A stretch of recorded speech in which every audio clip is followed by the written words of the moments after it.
Hello बच्चों, let's read this question. The question says, why does atomic radii of gallium less than aluminium? इस question में क्या पूछा गया है कि गैलियम की एटॉमिक रेडियाई एल्यूमिनियम से लेस क्यों होती है, हमें ये बताना है। ठीक है, यहाँ पे एटॉमिक रेडियाई के बारे में पूछा गया है, तो हमारा मेन की कंसेप्ट क्या हो जाएगा, atomic radii. So first we write the key concept of this question. Key concept is atomic radii. Atomic radii. Okay, sorry, this one is radii. Atomic radii. तो यहाँ हमें दो एलिमेंट्स दिए हुए हैं, कौन कौन से हैं वो, एल्यूमिनियम और गैलियम। अगर हम दोनों ही एलिमेंट को देखें तो ये 13 ग्रुप को फॉलो करेगा। 13 ग्रुप एलिमेंट है ये, ग्रुप 13 और aluminium and second one is gallium. Aluminium का अगर हम एटॉमिक नंबर देखें तो एल्यूमिनियम क्या है, 13 एटॉमिक नंबर, और गैलियम का क्या है, 31 एटॉमिक नंबर। और अगर हम इसका इलेक्ट्रॉनिक कॉन्फ़िगरेशन देखें तो एल्यूमिनियम का इलेक्ट्रॉनिक कॉन्फ़िगरेशन बनता है Ne 3s2 3p1। ठीक है, तो यहाँ पे अगर हम बात करें तो जो नियॉन है इसका, ये नियॉन हमने क्यों लिया है, क्योंकि इसका एटॉमिक नंबर 10 होता है और ये हमारा इनर्ट गैस होती है। ठीक है, तो यहाँ पे गैलियम का 31 एटॉमिक नंबर है, और इसका अगर हम इलेक्ट्रॉनिक कॉन्फ़िगरेशन की बात करें तो यहाँ आता है एर्गॉन 3d10 3d10 4s2 4s2 4p1 4p1। अब यहाँ पे 31 एटॉमिक नंबर है, ये हमारे यहाँ हो गए 10 12 और 13, और यहाँ पे 31 है तो 13, ये हमारा एटॉमिक नंबर जो है क्या हो जाएगा इसका, आर्गॉन का 31 है, हमारा गैलियम का, और जिसमें से हमने 13 इलेक्ट्रॉन्स डी एस और पी ऑर्बिटल्स में हमने फिल कर दिए हैं। तो अगर हम यहाँ देखें तो एर्गॉन का एटॉमिक नंबर हो जाएगा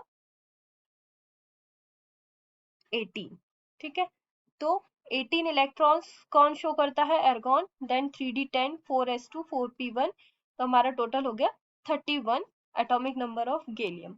अब यहाँ पे हमसे पूछा गया है कि जो एटॉमिक रेडियस है गैलियम की, वो एल्यूमिनियम से कम क्यों होती है। अब हम यहाँ बताएं तो due to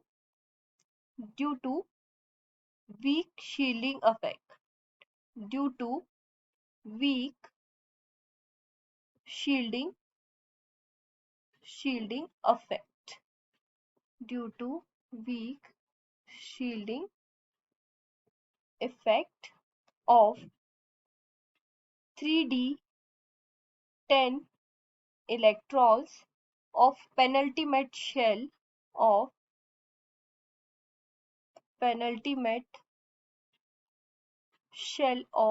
gallium of gallium।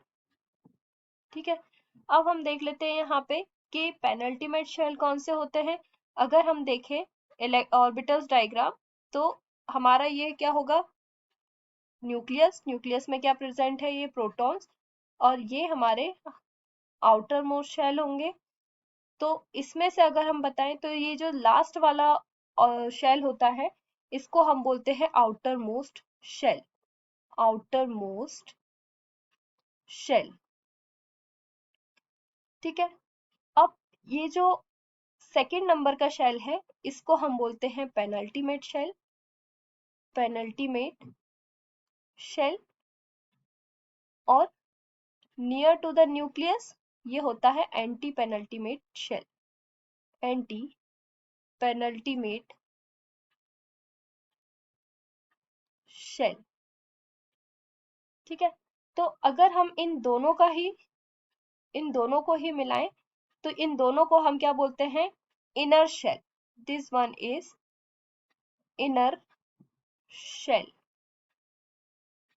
Okay, तो ये हमारा शेल का हो गया। अब अगर हम बात करें कि शील्डिंग इफेक्ट क्या होता है, तो शील्डिंग इफेक्ट अगर हम देखें तो ये हमारा न्यूक्लियस है, ठीक है, और ये शेल्स पे इलेक्ट्रॉन्स प्रेजेंट है।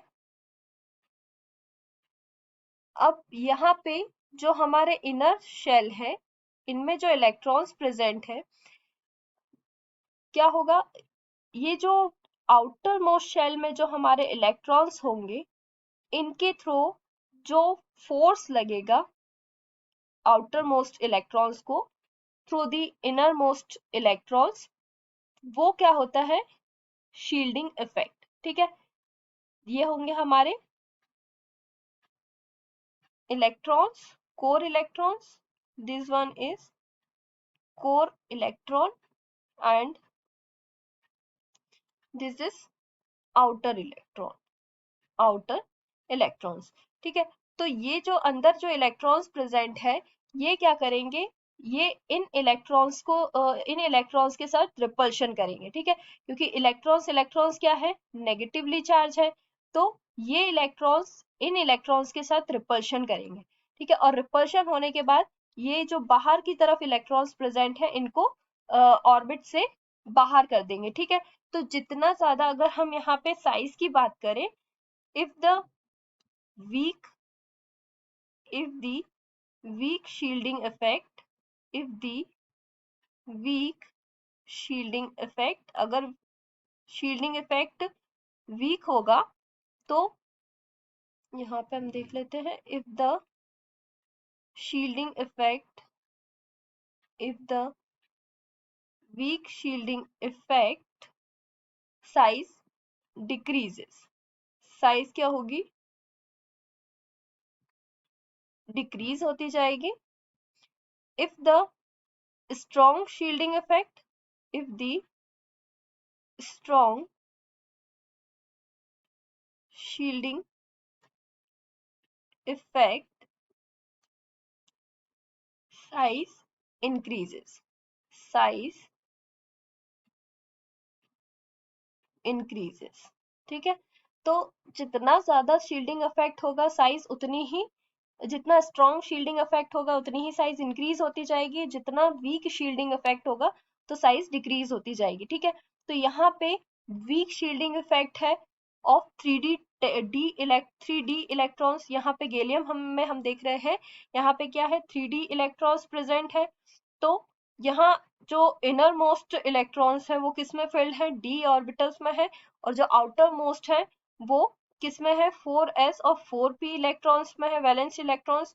और यहाँ अगर हम एल्यूमिनियम की बात करें तो एल्यूमिनियम में वैलेंस शेल इलेक्ट्रॉन्स किस में प्रेजेंट है, s और p ऑर्बिटल्स में। तो जो गैलियम है उसमें वीक शील्डिंग इफेक्ट होता है due to this d orbitals, and aluminium exit strong shielding effect, so the size of aluminium is higher than the gallium। ठीक है, तो यहाँ पे हम देख रहे हैं क्वेश्चन में हमसे क्या पूछा है, why does atomic radii of gallium less than aluminium, so due to this weak shielding effect the size of gallium is less than that of aluminium। Okay, hope you understood it well, best of luck।